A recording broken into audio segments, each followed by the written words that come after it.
அதற்கு மாநாடுல சென்னையில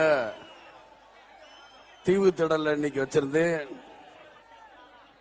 இன்னைக்கு வைக்கும் பொழுது எதிர்கட்சியில் இருக்கிறவங்க எல்லாம் ரொம்ப சந்தோஷப்பட்டாங்க.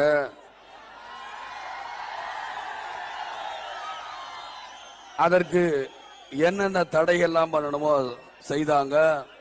மழை வரும், மழை வந்து இந்த மாநாடை கெடுத்து விடும். ஆனால் நான் தெய்வத்தையும் மக்களையும் நம்பிதான் இந்த அரசியல் ஆரம்பித்திருக்கிறேன்.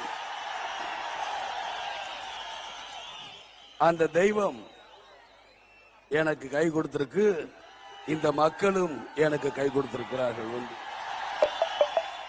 எனக்கு கிடைச்ச இந்த தொண்டர்களை நான் என்ன சொல்றதுன்னு எனக்கு ஒண்ணுமே புரியல. எங்க அப்பா அம்மா செஞ்ச புண்ணியமா இவ்வளவு லட்சம் கோடிக்கணக்கான தொண்டர்களை நான் பெற்றெடுத்தேன்.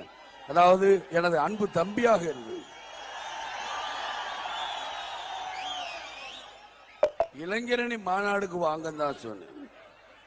கன்னியாகுமரியிலிருந்து சென்னை வரைக்கும் பேனரும் செவத்தில் எழுதி வச்சுக்கணும்.